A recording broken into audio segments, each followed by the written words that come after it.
exemplo que demos do campo gravitacional terrestre, indicamos sua existência com um corpo de prova.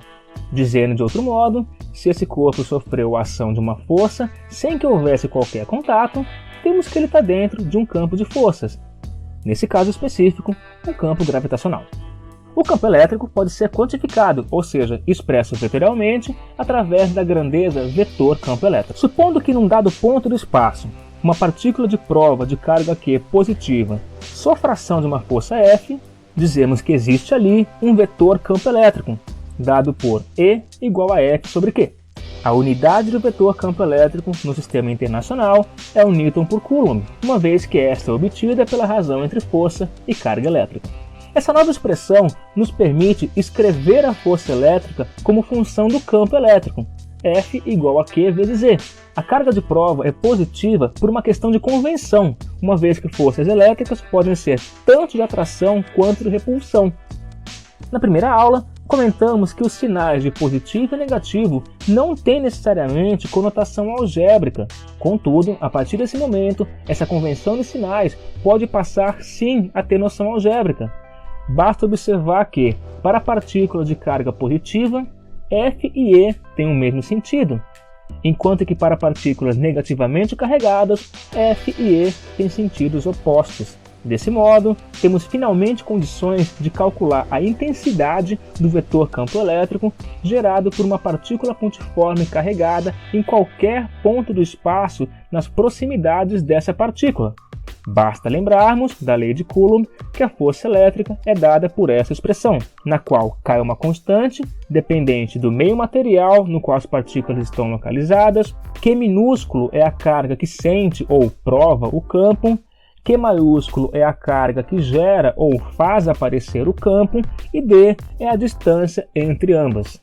Substituindo essa expressão na definição do vetor campo elétrico, chegamos em E igual a K vezes Q sobre o quadrado de D. É importantíssimo notar que o módulo desse vetor campo elétrico não depende da carga de prova, apenas da carga geradora. Mais importante ainda, sequer depende da existência de cargas de prova. Para qualquer ponto do espaço a uma certa distância d da partícula geradora, podemos associar um vetor campo elétrico E, cuja intensidade decresce conforme nos afastamos da partícula e aumenta com a diminuição da distância. E essa é uma ideia muito estranha e assustadora até. Mesmo no vácuo, considerado um espaço vazio e ausente de matéria, pode haver uma série de campos e ondas que estão muito longe de serem nada. Para finalizar a descrição do vetor campo elétrico, precisamos lidar com sua representação em linhas de forças. Comecemos com o campo gerado por um corpo pontiforme de carga positiva. Para cada ponto ao redor da partícula, podemos associar um vetor campo elétrico diferente. Se colocássemos cargas positivas, elas seriam repelidas de tal modo que os vetores de campo, portanto, têm direção radial, isto é, coincidem com a direção do centro da partícula e sentido de afastamento desse centro. Quanto mais distantes estivermos da partícula, menor a intensidade do campo e, portanto, menor o módulo do vetor campo elétrico. Podemos representar esse espaço vetorial com uma série de vetores ou simplesmente com linhas retas, todas elas se cruzando no centro da partícula e orientadas para fora. Dizemos que o campo gerado por uma carga positiva tem sentido divergente ou de afastamento.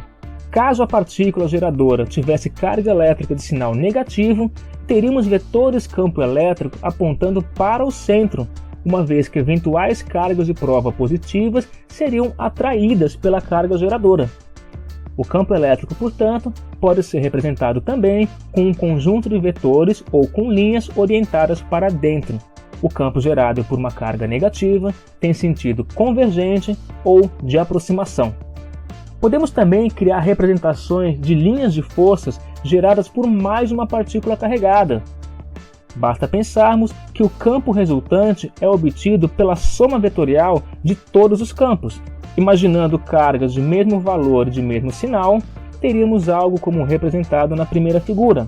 enquanto que cargas de mesmo valor e de sinais opostos poderiam ter a segunda representação. E temos aqui um outro grande poder de linhas de força.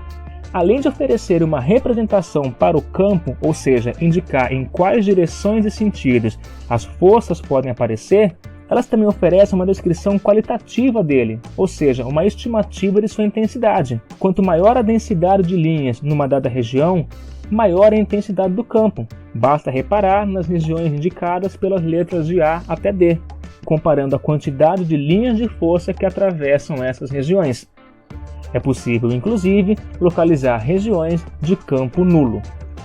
Na quarta e última parte dessa aula, discutiremos sobre corpos extensos eletricamente carregados, retomando um pouco das observações sobre campo elétrico em condutores sólidos. É só aguardar a reprodução automática ou soltar o play.